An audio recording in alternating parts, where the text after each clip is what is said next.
Mesdames et messieurs, bonjour ou bonsoir, selon l'endroit où vous vous trouvez. Bienvenue dans l'émission Parcours de vie. Les droits du migrant est le thème de ce troisième numéro. Selon l'article 13, alinéa 3 de la Déclaration universelle des droits de l'homme de 1948, toute personne a le droit de quitter tout pays, y compris le sien, et de revenir dans son pays. C'est ainsi que la migration est un droit de l'homme. Selon l'Organisation internationale pour les migrations ont toujours existé dans l'histoire des hommes.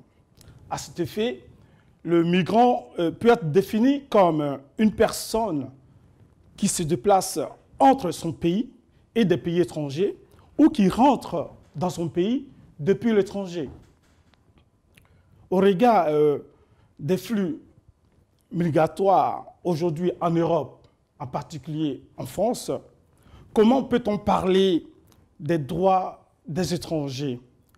Quelles sont les causes endogènes et exogènes de cette migration? Et comment les migrants sont-ils régularisés en France? Et quelles solutions pour une meilleure intégration des migrants? Pour une bonne compréhension de ce débat, notre émission se situe comme suit. Première partie, les causes endogènes et exogènes de la migration. La deuxième partie, nous verrons la régularisation des migrants en France. Et la troisième partie, l'intégration et l'insertion des migrants en France. Et pour débattre, nous avons sur ce plateau trois invités. Maître Alexis Ngounou, bonjour. Bonjour. Vous êtes docteur en droit, vous êtes avocat au barreau de Paris. Vous êtes aussi chargé de cours à l'Université de Paris 1, Panthéon-Sorbonne. C'est exact. Maître Téti Gévert, bonjour. Bonjour. Vous êtes également docteur en droit. Vous êtes avocat au barreau de Paris. Vous êtes aussi inscrit au barreau de Côte d'Ivoire, où vous avez exercé depuis de 2001 à 2005. Et je reçois aussi M. Robert Popa. Vous êtes président de l'Association internationale Culture sans frontières. Vous êtes aussi éducateur spécialisé et conseiller d'insertion professionnelle. C'est bien ça. OK. Alors, ma toute première question, c'est que la migration est un droit de l'homme. Alors, que dit exactement la Déclaration universelle des droits de l'homme de 1948? Maître, si vous pouvez commencer. Je vous remercie et effectivement, le thème que vous abordez aujourd'hui est fort intéressant. La migration, c'est un droit de l'homme. La migration, ça fait partie de ce qu'on pourrait considérer comme étant les droits fondamentaux même de l'humanité. Alors, je dois commencer par vous faire comprendre que certes, il y a ce texte auquel vous avez fait allusion qui définit la migration, mais il n'y a pas une définition, à mon sens, juridique pure de ce qu'est la migration.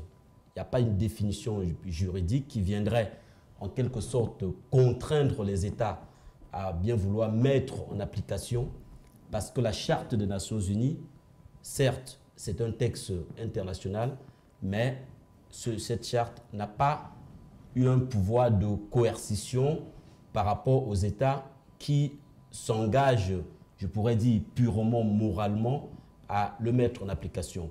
Donc, en l'absence de définition juridique, on pourrait considérer la migration comme étant la situation dans laquelle des personnes se déplacent d'un pays à un autre, des personnes quittent leur pays ou des personnes reviennent dans leur pays. Je pense qu'il est d'abord important, il est vraiment important de comprendre ce sens de migration parce que ce n'est pas toute personne qui quitte son pays ou qui quitte un lieu donné qui devrait être considérée comme un migrant.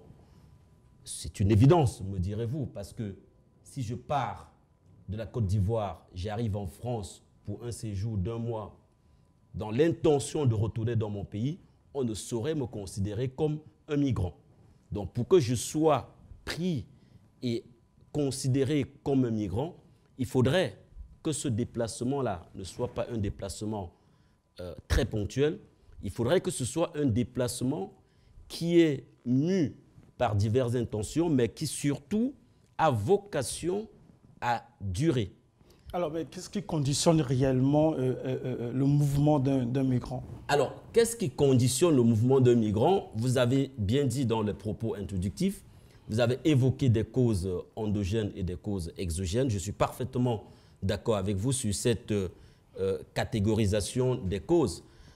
Bien malin qui pourrait aujourd'hui donner avec exhaustivité les raisons pour lesquelles les gens sont tentés de quitter leur pays. Mais si je reprends cette catégorisation que vous avez bien voulu utiliser, je dirais que pour ce qui concerne les causes endogènes, et je veux bien préciser à vos téléspectateurs qui écoutent l'émission et qui peut-être ne comprendront pas concrètement ce qu'on entend par cause endogène, c'est qu'on ne parle pas de cause endogène, toutes les situations qui sont liées sur le plan purement interne. Donc ça peut être interne par rapport au pays, ça peut être interne par rapport à l'individu.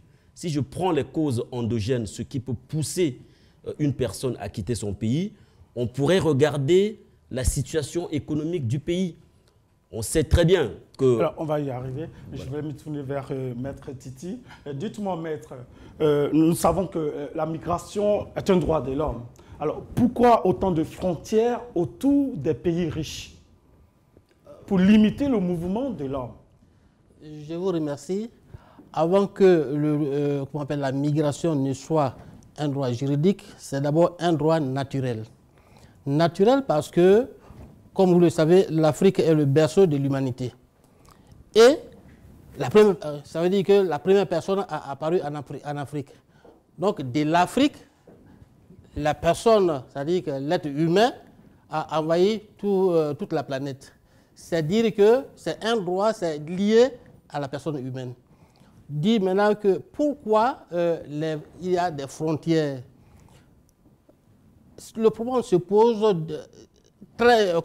c'est récemment que le problème des frontières se sont posés. Parce que vous vous souvenez, lorsque les États-Unis avaient été découverts, les Européens y allaient parce que c'était un territoire qui était considéré comme un no man's land, c'est-à-dire qu'il n'y avait personne. Donc on y allait s'installer. Aujourd'hui, il n'y a plus un pays où il n'y a plus de territoires sauvages. C'est-à-dire que tous les territoires sont considérés comme des États souverains. Et les anciens pays colonisés, aujourd'hui, il y a, compte tenu de la scolarisation, il y a des intellectuels, des personnalités, des jeunes qui se forment et qui ont envie de voir autre chose. Surtout que les Européens nous brandissent leur richesse, leur bien-être. Donc chacun veut aller chercher un bien-être. Mais le paradoxe de ce que vous dites, c'est que ces jeunes qui veulent aller voir ailleurs sont aussi confrontés à un problème de visa, un problème de placement, de frontières. Alors comment peut-on résoudre ce problème? Justement, c'est ce que le confrère, c'est de cela que le confrère parlait tout à l'heure, puisque il y a le problème économique. Ça ne se pose pas seulement dans les pays qu'on appelle pauvres, mais il y a les pays, qu'on appelle les pays nantis, les pays riches, veulent protéger leurs biens, veulent protéger leur population, parce que ceux qui arrivent sont considérés comme venant prendre le travail des autres. Par conséquent, c'est la raison qui milite dans le sens de la protection de ces pays. Le fait même de dire que ces pays veulent protéger leurs biens, est-ce que cela ne va pas contre même la Déclaration universelle des droits de l'homme de 1948? Il y a la Déclaration des droits de l'homme de 1948 et il y a la réalité sur le terrain. Ça c'est clair. Chacun doit le savoir. Il y a les déclarations, les lois, on fait les lois chaque jour. En France, il y a au moins 15 000 lois qui sortent par semaine ou par mois. Mais il y a ces lois et il y a la réalité sur le terrain. Donc, la loi, chaque individu est protégé par la Déclaration universelle des droits de l'homme.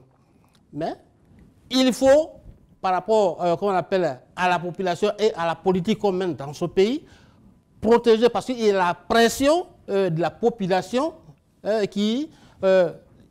parce que dans tout pays, il y a toujours des chômeurs, il y a toujours des indigents. Donc, ces personnes-là, il faut les protéger. Donc, c'est pour protéger ces personnes qu'on érige des frontières, c'est-à-dire les frontières virtuelles, où, comme vous l'avez dit tout à l'heure, on limite la délivrance des visas à des gens qui vont rentrer dans certains pays. Ouais, c'est une politique qui est menée délibérément. Alors, monsieur Topa, Fopa veut dire quelque chose. Oui, non, mais je prends derrière Maître qui vient de dire quelque chose d'essentiel. Il a parlé de quelque chose d'intérêt, les intérêts.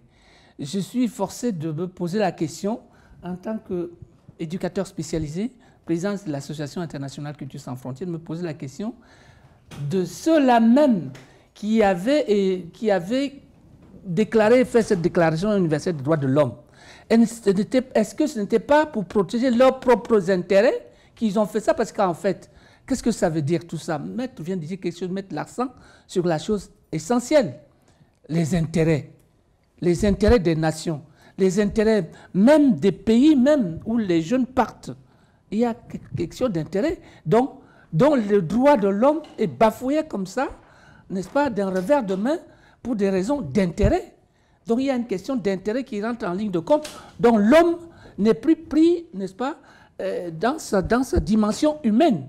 Si on veut même, indépendamment de ce que les avocats ont dit par rapport à la notion du fait que l'homme, tout le monde est né égaux, donc libre de circulation, mais si on reprend la chose sur le plan de la croyance, nous sommes tous, autant qu'on est, blanc, noir, rouge, jaune, le don de Dieu. Et si on se réfère à ça, il nous a créés bons.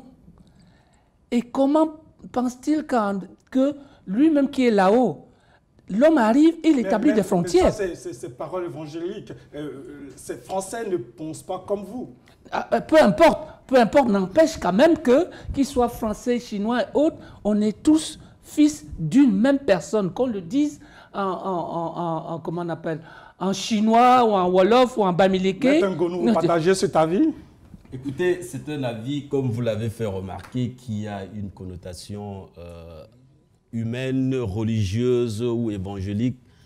Je comprends, mais je suis en même temps, comme vous l'avez fait remarquer, un homme de loi et par conséquent, je suis amené à me fier sur ce qui est réalité aussi bien juridique que réalité concrète, ce que vivent les populations. Je vais rebondir sur ce que vous avez dit. Je reprends encore ce que j'ai commencé par mentionner. On parle de la Charte des Nations Unies. Je dis encore une fois, on n'est pas en présence d'un texte qui a une vocation contraignante. C'est une espèce de catalogue de bonnes intentions. Aucune personne ne pourrait aller devant la juridiction invoquer la Charte des Nations Unies comme étant un droit auquel il peut se prévaloir et obtenir gain de cause. Certes, vous pouvez le faire, mais ça ne fonde pas une décision de justice. Ça ne constitue pas les arguments purement juridiques dont on peut se prévaloir pour pouvoir obtenir quelque chose, une décision, obtenir des avantages ou des statuts. Je reviens encore sur donc vous partagez cet avis de Je partage mettre, purement l'avis de mon confrère. Je partage cet avis. Il dit que cette déclaration, elle est faite pour protéger les biens des plus riches. Non. Vu sous cet angle-là, je dirais, je ne partage pas l'avis parce que la déclaration des Nations Unies n'a pas été, certes, on peut revenir sur l'histoire pour comprendre que ça a été voté à une époque où on était sous le joug de la domination des plus riches et que même aujourd'hui, on peut toujours en discuter. Cette domination existe toujours. Et sous cet angle-là, ceux qui disent que c'est un texte qui nous a été imposé par les puissants, je dirais, si on va dans ce sens, tous les textes nous seront imposés par les puissants, tous les textes internationaux, si vous voulez. Donc, à un moment donné, moi, je considère que nous, et encore une fois, je reviendrai là-dessus parce qu'il faut bien qu'on comprenne que quand on parle des migrations, il y a une espèce de, je dirais, il ne faut pas que l'on ait l'impression que ce sont les Africains qui migrent vers l'Europe ou qui migrent vers l'Occident. Donc, je reviendrai un petit peu là-dessus, parce que très souvent, y compris dans l'imaginaire collectif ici en Europe, quand on parle d'émigrer, migration, on voit les Africains qui viennent vers l'Europe. Il est bien entendu que des Européens aussi migrent vers l'Afrique pour des raisons économiques. On les appelle avec des noms divers, on va vous parler de coopérants, mais ça veut dire la même chose.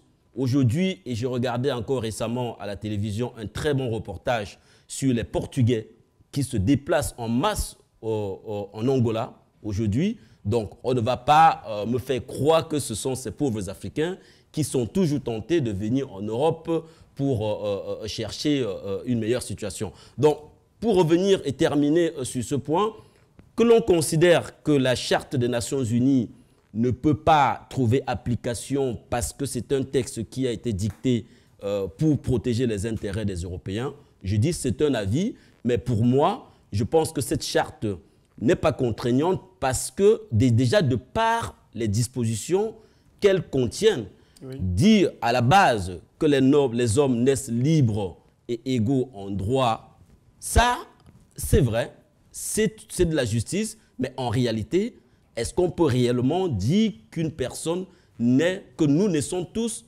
libres et égaux? Je ne le pense pas.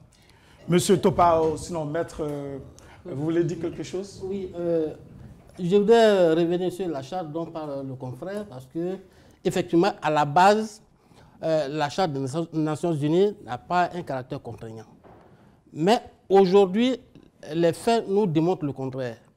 Parce que lorsque le Conseil de sécurité décide, le Conseil de sécurité décide sur la base de la charte des Nations Unies pour faire la guerre dans les autres pays. Parce que quand il délibère sur la base de la charte pour faire la guerre, pour déclarer la guerre dans les autres pays. On envoie, comment on appelle, il y a maintenant... Vous voulez parler de la charte de la Déclaration universelle des droits de l'homme? Aussi bien, vous pouvez être plus ou moins explicite pour nos téléspectateurs. Aussi bien la Déclaration universelle des droits de l'homme que la charte, parce qu'il y a la charte qui fonde, comment on appelle, les Nations Unies. Donc, sur les deux bases, parce que le préambule de la charte des Nations Unies prend source dans les déclarations universelles des droits de l'homme. Donc, les deux sont en même temps, à peu près, ont la même origine à peu près.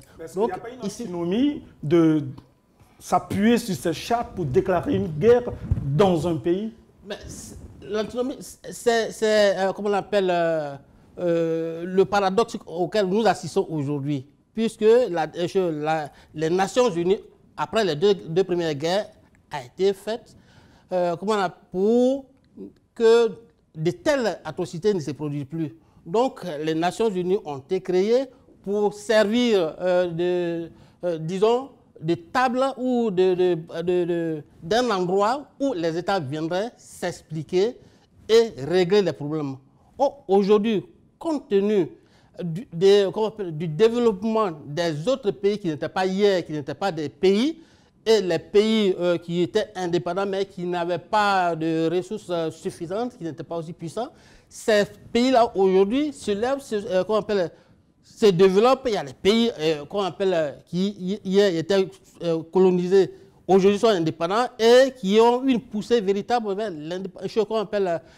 l'intelligentsia, le développement économique.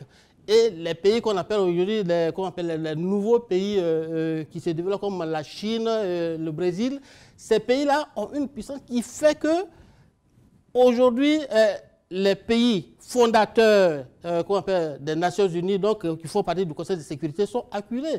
Ils sont obligés de prendre des décisions qui vont à la contre même de la Charte des Nations Unies. Est-ce qu'on peut parler de dysfonctionnement au niveau de l'organisation même Mais c'est ce qui est toujours, c'est ce qui est relevé. Les gens n'arrêtent pas de parler de la déviation des Nations Unies aujourd'hui, puisque vous constatez que les Nations Unies ont aujourd'hui une armée. qu'on envoie sur les terrains, qu'on appelle, sur les champs de bataille, qui, s'ils ne prennent pas directement parti, mais en sous-main, aident des partis qui sont soutenus, c'est ce que, bon, je suis obligé de le dire pour le confrère, qui sont obligés de soutenir les États qui ne sont pas soutenus par les puissances. Vous voyez? Monsieur Topa, vous avez très peu parlé. Alors, dites-nous quelque chose. Alors, justement, il faut bien qu'on soit clair. Ma présence sur ce plateau, justement, c'est d'inviter les téléspectatrices et téléspectateurs sur deux choses. L'engagement et le militantisme. Parce que tout ce qui est dit par les avocats, je souscris, mais les dérives que vous dites, le paradoxe que vous dénoncez, il suffit qu'un chef d'État arrive dans son pays et prend une décision, prend une loi pour dire « je ne veux plus X, je ne veux plus Y, je ne veux plus tel pays qui vienne ». Prenons le cas de la France. 1974, Giscard d'Estaing arrive au pouvoir, il prend la décision de fermer les frontières. Il faut les visas pour entrer en France. D'accord ? Il en est de même pour d'autres pays. Parlons justement le cas de la France. Depuis quand Giscard d'Estaing avait pris la décision en 1974 de fermer les frontières, qu'on rentrait ici avec visa, qu'est-ce qui s'est passé par la suite? Chaque jour, il n'y a que des circulaires. Chaque président qui arrive prend une circulaire. Reste la loi de Giscard d'Estaing en 1974 qui ferme les frontières, qu'on rentrait ici avec visa. Imaginez-vous qu'un pays laisse ses frontières comme ça, sans protection. Attendez, une seconde. Oui.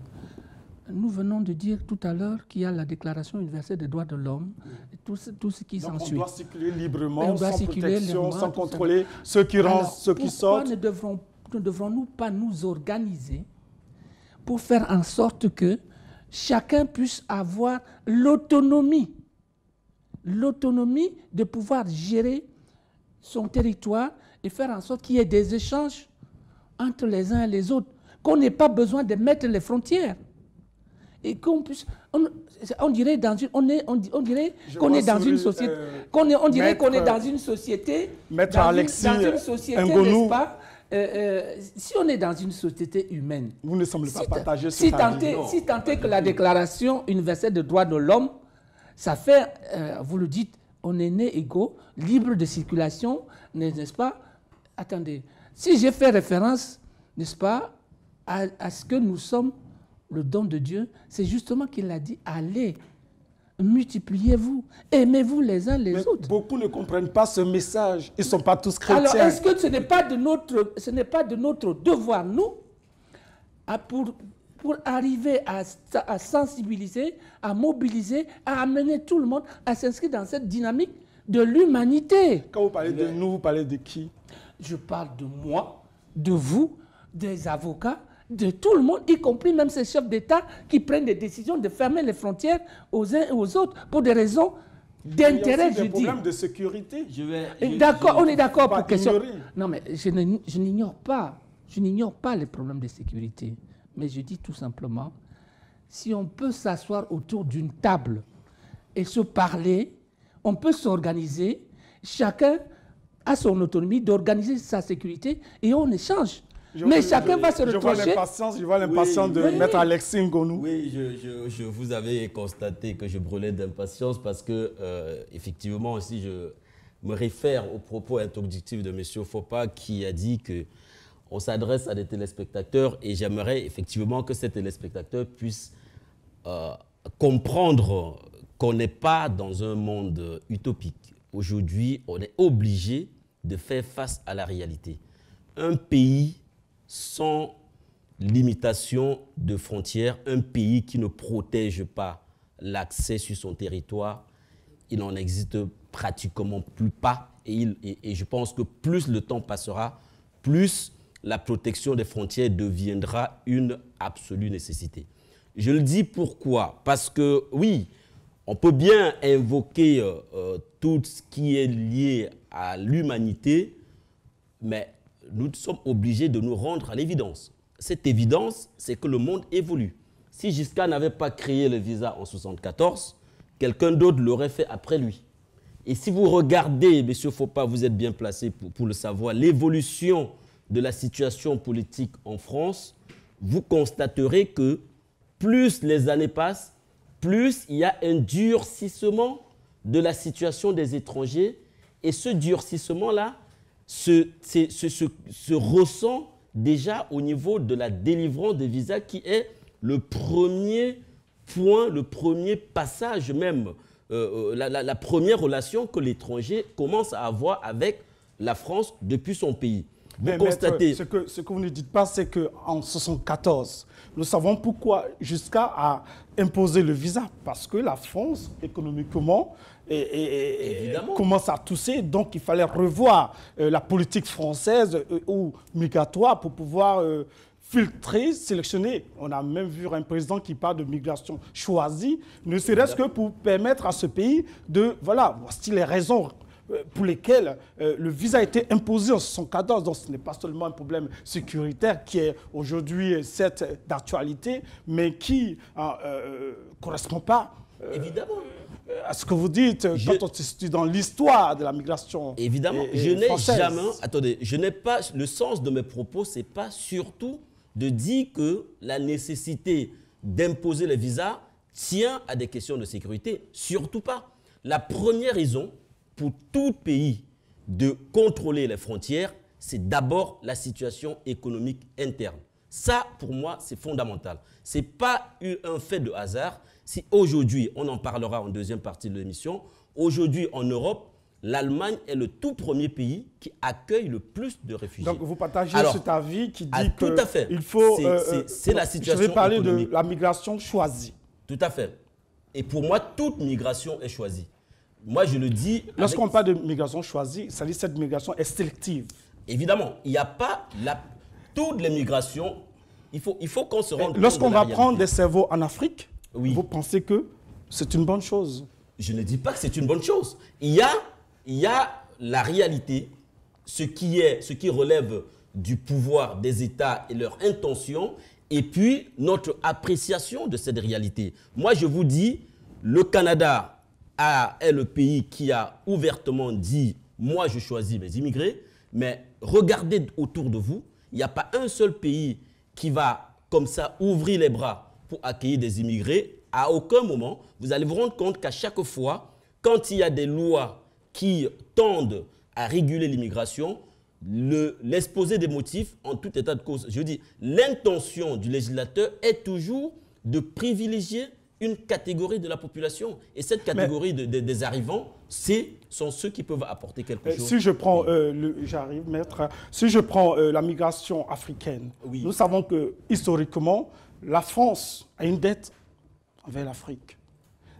Et si vous voyez ces flux migratoires vers la France, moi je m'exprime en français aujourd'hui. Tout à fait. Donc, j'aurais dû m'exprimer dans mon ethnie en hébreu, mais aujourd'hui je m'exprime en français. C'est parce qu'il y a une traçabilité française en Afrique, en Côte d'Ivoire. Tout à fait. Alors, ma première destination, c'est d'aller où je peux me sentir à l'aise, m'exprimer et projeter, pourquoi pas, une identité. D'où la France. On doit encore me fermer les frontières parce que je vais en France. Mais évidemment. Et la dette. Évidemment, la dette. Alors, maître, donnez-lui la parole, je vais répondre tout à l'heure. Qui brûle d'impatience aussi. Oui, en ce qui concerne le problème de la limitation de l'entrée dans les pays, d'abord, c'est le problème de la délivrance des visas est une décision souveraine. L'État exerce sa souveraineté en admettant que les personnes entrent sur son territoire. Deuxièmement, le fait même de délivrer des passeports à ses ressortissants est déjà une sorte de limitation d'entrer sur son territoire. Parce que si tu n'as pas le passeport français, il te faut avoir le visa. Visa qui est apposé dans ton passeport, qui est un document national de ton pays. Ouais, donc la différence s'est faite déjà. Donc maintenant, il faut gérer le flux migratoire. Ce n'est pas parce que la France a colonisé pratiquement la moitié de la planète que nous n'avons pas de frontières. D'ailleurs, même la définition des frontières, la définition d'un État, il faut avoir une population, une armée, il faut avoir des frontières. Donc ça, c'est le territoire. Donc le territoire délimité par des frontières, ça veut dire que déjà, fondamentalement, chaque pays est délimité et la population est destinée, dans la Déclaration universelle des droits de l'homme, on dit que chaque personne doit avoir un territoire d'origine d'abord, avant d'aller où que ce soit. Vous voyez? Nous allons faire la transition sur le deuxième point. Il y a l'heure qui avance. Alors, on va parler de la régularisation des migrants en France. La toute première question d'abord, c'est est-ce que les migrants connaissent leurs droits en France? Vous, Monsieur Topa. FOPA, Oui. F-O-P-A. Oui, c'est compris. Alors, dites-nous, Merci. vous qui gérez des migrants, vous qui êtes responsable associatif, alors est-ce que les migrants que vous gérez, que vous avez, connaissent leurs droits? Alors, déjà, je gère Il y a pas les aussi migrants. la méconnaissance aussi on est d'accord. des droits Tout à fait. dans un pays d'accueil. Donc, je suis président de l'Association internationale Culture sans frontières et nous, on a des permanences à la Maison des Associations du 20e pour recevoir justement ces migrants qui ont besoin d'être régularisés. Déjà, une chose, ce que je disais tout au début, il faut bien comprendre. Hein, moi, je ne suis pas contre le fait qu'il n'y ait pas de sécurité et tout ça. Vous avez dit, Maître a dit quelque chose d'essentiel. C'est la gestion de l'immigration qui fait défaut, qui fait que moi, je suis obligé de me lever contre tout ce qui a été fait parce que cette gestion fait défaut. Regardez, vous parlez de la gestion de migrants, comment pour la régularisation. Déjà, quand un migrant arrive, il y a une pénurie de manque de structures, d'accueil, d'information, d'encadrement et d'orientation de l'immigré. Ce qui fait qu'ils peuvent végéter sur le territoire français sans jamais rencontrer quelqu'un qui leur donne une bonne information. Mais on dit celui qui voyage loin ménage sa monture. Mais avant toute initiative, le migrant est censé planifier au moins un voyage. Vous avez dit qu'il est censé, mais l'expérience montre qu'il n'est pas si censé que ça. Quand vous écoutez les récits, le parcours, vous avez dit dans l'introduction de votre émission, Histoire de vie, quand on écoute les histoires, les parcours de ces migrants, on est forcé de constater qu'ils ont juste eu des informations comme ça à la télé ou par des voyages de XY qui ne savent même pas. Ils ne savent même pas, il y en a qui ne savent même pas où se trouve une mairie, ils ne savent pas où se trouve une préfecture. Et c'est notre mission. Ne dites pas que c'est le pays d'accueil qui doit encore faire ce travail. Attention, attendez. Je suis en train de dire le pays d'accueil doit avoir des structures d'accueil, d'encadrement, d'orientation. Il n'y a pas de structure d'accueil de migrants en France. Il n'y a pas suffisamment. Et les associations comme les nôtres, parce que l'Association internationale Culture sans frontières, c'est un réseau des acteurs de solidarité internationale issus de l'immigration. Et nous sommes très d'union entre tous ces réseaux-là. Et on est confronté à ce manque, n'est-ce pas, de structures. Nous travaillons aussi avec les réseaux d'éducation sans frontières. Okay. Donc, ce que nous demandons, c'est qu'il y a qu'on multiplie dans chaque commune, qu'il y ait beaucoup de structures d'accueil des migrants. Ouais, en conclusion, on aura l'occasion d'aborder tous ces points. Alors, maître, oui. Lequel des deux maîtres veut intervenir? Alors, moi, je vais poser une question, peut-être pour rejoindre à ce que vous avez à dire. Comment les migrants sont accueillis et régularisés en France? Bien, il faut déjà faire la différence entre... Parce qu'il y en a plusieurs sortes. Il n'y a pas un immigré ou bien un immigrant type. Il y en a plusieurs sortes. Il y a ceux qui sont nantis, les riches. Avant d'aller... Les migrants nantis. Les migrants nantis qui sont... eux, ils prennent des informations. Dans les ambassades, dans le consulat, il y a les formulaires des informations, ce que tu veux faire, si tu veux créer une entreprise, tout est à la mairie, tout est dans le consulat. Les étudiants aussi, quand ils vont chercher le visa, on leur donne des formulaires qu'ils lisent, comment s'inscrire, où s'inscrire dès qu'il arrive.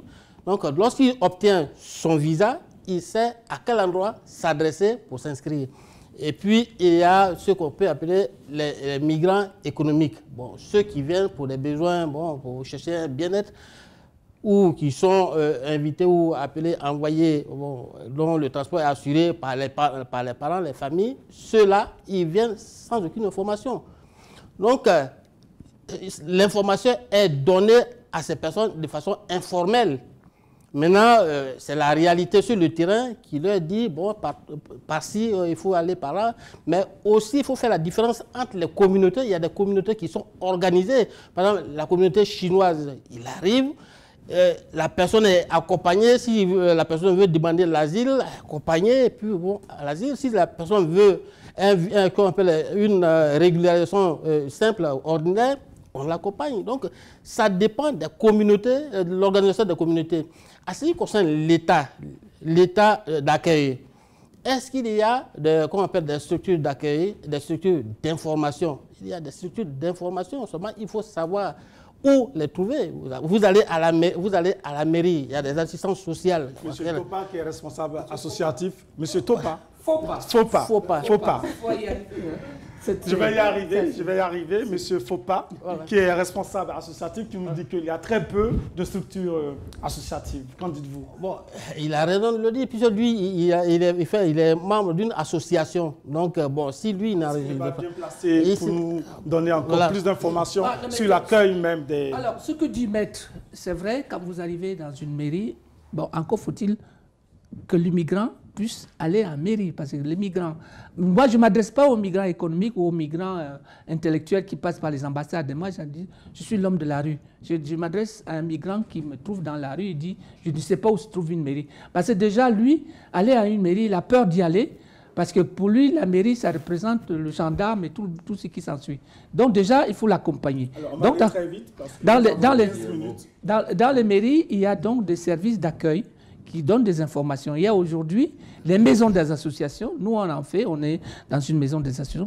On reçoit le public. Mais encore une fois, OK, mais je redis une fois de plus qu'il faut multiplier ces structures, qu'il faut que nous nous engageons pour pouvoir nous aussi. Parce qu'il y a aussi notre part de responsabilité dans cette affaire. Ok, merci.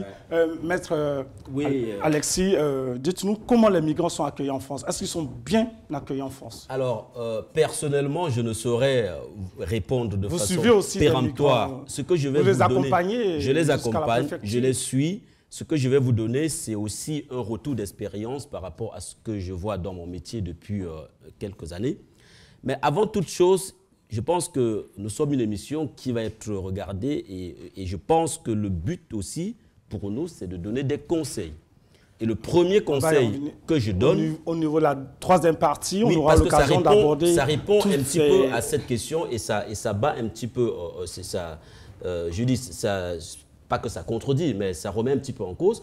Parce que je dis à tous ceux qui regardent, tous les migrants, à tous les étrangers, n'attendez pas... Vous abordez déjà la troisième partie dans notre émission. D'accord. Bon, dites-nous comment ils sont accueillis en France. Comment est-ce qu'ils sont accueillis en France? Généralement, intégrés en France. Ils sont dans leur communauté. Et là, je rejoins mon confrère. Ils sont dans leur communauté et ils sont accueillis dans les communautés. Très souvent, ils sont dans les communautés. Mais pour ceux qui n'ont pas la chance de bénéficier de ce soutien communautaire, de ce soutien familial, beaucoup errent dans la rue. Et je ne vais pas vous donner le nombre de gardes à vue que j'ai par mois. Ils sont dans la rue parce qu'ils sont sans papier ou ils sont dans la rue parce qu'il n'y a pas d'autre solution? Ils sont dans la rue parce qu'ils sont sans papier, parce qu'ils ne se renseignent pas. Parce que, je le dis, ils ne se renseignent pas parce que c'est vraiment le mot. Quand vous avez un mineur de 16 ans qui arrive, se trouve dans la rue et n'a pour seule préoccupation que de voler, vous avez envie de lui dire, vous savez qu'en tant que mineur, vous avez le droit de vous renseigner et d'avoir des structures qui peuvent vous accueillir. Donc malheureusement, ce défaut d'information, ce défaut de recherche d'information fait que beaucoup arrivent, non pas un bon accueil, se retrouvent en train de faire ce qui n'est pas souhaitable. Je préfère me retenir là. Donc, pour répondre vraiment à votre question, comment est-ce qu'ils sont accueillis? Il y a des structures, comme m'a dit mon confrère, les structures ne sont pas suffisantes, elles ne le seront jamais. Pourquoi? Prenons le cas des centres d'hébergement d'urgence, par exemple. Oui. Et certains migrants sont obligés d'appeler 2 ou 3 fois pour espérer avoir juste passer une nuit. Pourquoi? Et pourquoi? Pourquoi? La réponse est Et très des simple. fois, Il n'y a pas. La réponse est très simple. Pas de solution. C'est parce qu'il y a un nombre exponentiel de demandes. Plus le temps passe, plus il y a la demande. Pour s'en convaincre, il suffit simplement, vous passez à la porte de la chapelle, vous voyez le nombre de personnes qui s'y retrouvent. Quand on détruit Calais, vous croyez qu'avec la destruction des Calais, les gens quittent immédiatement la France? Mais non. Ils sont envoyés dans des structures en province, mais la plupart tentent de se dissimuler, arrivent à Paris par tous les moyens et se retrouvent à la porte de la chapelle. Donc, ils sont là. Il y a de plus en plus de demandes, mais comme il y a de plus... Il faut savoir que ce centre, ce numéro d'urgence n'est pas uniquement réservé à l'accueil des migrants, il est aussi réservé à l'accueil des Français, des personnes qui vivent en France, qui sont en situation régulière. Donc, pour moi, la réponse simple, c'est qu'il y a de plus en plus de demandes. Comme il y a de plus en plus de demandes, ben, il y a de moins en moins de place. Les rapports de l'Abbé Pierre et d'autres structures sont là pour le témoigner. Et sur ce point que je rejoins M. Fopa, les migrants doivent rechercher des informations et essayer de se renseigner. Merci. Pour éviter ces genres de... Juste par rapport au logement, il y a ce qu'ils appellent mise à l'abri. Parce que ça fait partie aussi de mon travail. Mise à l'abri. À quoi consiste la mise à l'abri? C'est un service qui s'appelle SIAO. C'est une plateforme. Mise à l'abri, c'est tous les matins. Toi, tu dois appeler le 115 pour donner. En plus, encore, il faut que tu sois inscrit comme demandeur de logement. Il y a beaucoup de procédures qui font que si tu n'as pas suivi ces procédures, tu ne peux même pas avoir la possibilité d'être inscrit dans ce registre de mise à l'abri. Et la mise à l'abri, c'est un hangar où on va vous parquer là-bas comme des sardines. Et puis, vous n'avez pour raison... Vous avez des preuves palpables de ce que vous dites? Ah ben oui, c'est mon boulot, c'est ce que je fais, c'est mon travail. Il ne s'agit pas, je ne suis pas là en train de dire que rien n'est fait. Je dis, il y a des choses qui sont faites, mais ce n'est pas suffisant. Vu l'afflux migratoire qui arrive, on devrait multiplier des structures d'accueil. En plus de ça... Le pays d'accueil ne peut pas tout recevoir, ne peut pas tout faire. C'est ça la problématique. C'est même pour cette raison, je dis une fois de plus que cette émission est bien arrivée pour sensibiliser et mobiliser tout un chacun d'être dans un registre de militantisme et d'engagement pour la cause de ces migrants, comme disait le maître tout à l'heure, qui est dans la rue, qu'on est obligé de les prendre comme ça. Il y a un SAMU qui circule, qui les ramasse les nuits. Et en plus, si tu n'as pas de papier, c'est encore grave. Vous vous rendez compte? Non, mais voilà, je suis un peu désolé. Oui, effectivement, je voudrais dire que les logements précaires qu'on propose, le numéro 115 ou 115 n'est pas seulement attribué aux immigrés qui arrivent, c'est toute la France, parce que vous vous rendez compte aujourd'hui que, qu'on appelle... la province est vide parce que les terres, les produits ne sont pas achetés à leur juste prix. Donc, il y a des gens qui vendent leurs terres, qui viennent dans la capitale ou dans la région parisienne. Mais ceux-là, ils n'ont pas toujours les moyens. Donc, eux aussi, on s'occupe d'eux. Il y a ceux qui, les clochards qui sont là déjà, dont on s'occupe. Et c'est sur ce nombre-là que viennent se greffer les migrants qui arrivent. Donc, il faut se dire que si ce que les gens sont en train de faire, c'est déjà suffisant, mais nous disons que compte tenu du caractère qu'on appelle précaire et des pays de provenance, parce que c'est généralement la volonté, c'est qui... Voilà. Sur la troisième partie de cette émission, comment mieux accueillir donc ces migrants? Bon, alors, Monsieur Fopa. Voilà, c'est bien.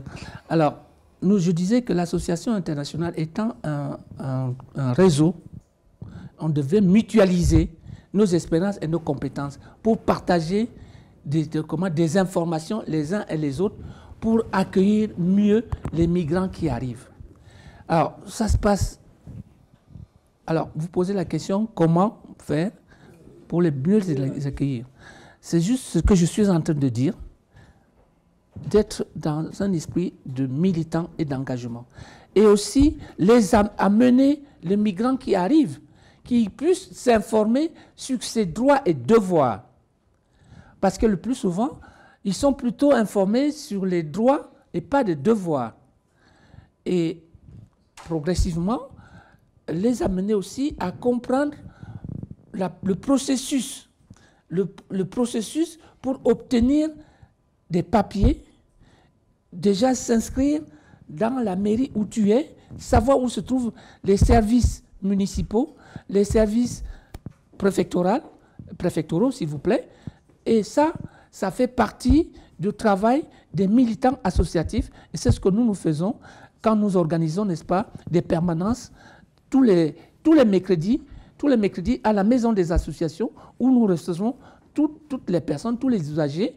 Et quand le maître disait tout à l'heure que les hébergements d'urgence, le 115, ne s'adressent pas forcément qu'aux migrants, mais ça s'adresse aussi à ce qu'on appelle les sans domicile fixe et aussi à des personnes âgées. C'est vrai, mais comme on parle, comme l'émission est adressée, n'est-ce pas, au flux migratoire, on remarque que cela, c'est vraiment ça. Non, mais bien sûr. Sur le plan professionnel, qu'est-ce qu'on peut retenir? Qu'est-ce qu'on peut faire pour ces migrants qui arrivent sans emploi? Alors, oui, allez-y, confrère, je vous laisse. Bon, pour les migrants qui arrivent... Très bref, nous avons juste 5 minutes d'accord. Pour terminer l'émission. Pour les migrants qui arrivent sans emploi, parce que généralement, il faut se dire que lorsqu'ils arrivent, c'est comme un coup de poing qu'on leur donne lorsqu'on leur dit ici que bon, il faut avoir une carte de séjour. Les gens n'ont jamais entendu parler de carte de séjour, alors qu'ils viennent dans un pays de droit et on leur dit que bon, il faut avoir une carte de séjour pour travailler. Donc, déjà, c'est un choc. Il appartient déjà à la famille qui l'accueille de lui dire ce qu'il a lieu de faire. Pour aller à la préfecture, on n'a pas besoin de faire déjà 10 ans. Donc vous arrivez, vous pouvez partir déjà à la préfecture, vous demandez, il appartient à la préfecture de vous dire que bon, ben, votre arrivée est très récente, donc bon, voilà, on ne peut pas vous régulariser. À ce moment, vous préparez, on vous donne au moins une... Merci, Maître Alexis, vous avez ça participe d'abord de ce que j'appelle... Le dernier mot, juste en quelques... Oui. Il faut réussir sa migration. Et pour réussir sa migration, il faut la préparer. On prépare son départ depuis le pays d'où on part. Si je pars de chez moi pour aller dans ce pays, je commence à partir de chez moi à me renseigner sur comment fonctionne ce pays. Et quand on y arrive, on continue dans les informations. Et je dis surtout, pour terminer sur ce point, n'hésitez pas, les migrants, vous avez des permanences et des avocats, des structures, des avocats qui vous conseillent gratuitement. Vous prenez des rendez-vous avec des mairies, avec toutes ces structures-là, renseignez-vous. Ne venez pas, comme je le vois malheureusement très souvent, voir un avocat quand il est trop tard. Il y a moyen de vous aider avant même que les décisions du préfectoral vous refusant la régularisation ne tombent. Et juste pour terminer oui, là-dessus, un petit mot là-dessus, c'est quand nous recevons un migrant qui n'a pas de travail et qui n'a pas de travail, qui n'a pas de métier, la première chose, c'est, parce qu'ils disent, on vient se chercher. Oui. La première chose, c'est, qu'est-ce que tu sais faire?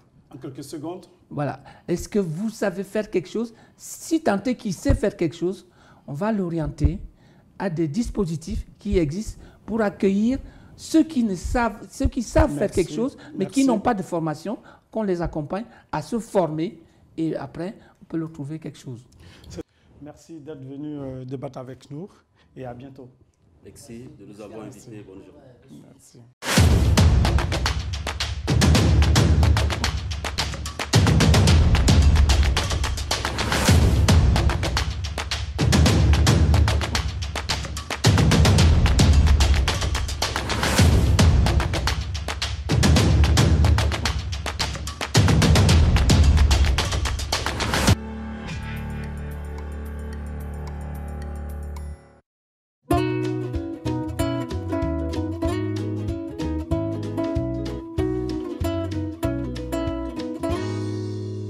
Pour toutes vos stratégies de communication, vos manifestations politiques et culturelles, vos conférences et séminaires de formation, pour toutes vos cérémonies de mariage et de baptême, vous avez désormais une adresse professionnelle. L'agence Glouzilet au 26 avenue Henri Barbus, 93 000 Bobigny. Un studio high-tech de 49 mètres carrés est mis à votre disposition avec du matériel moderne de production et de post-production. L'agence Glouzilet dispose également de 2 supports de communication sur Internet, bzd-tv.com et glouziletnews.com. Pour plus d'informations, vous pouvez nous joindre au 09 19 588 881, 06 30 768 600, 06 65 381 367.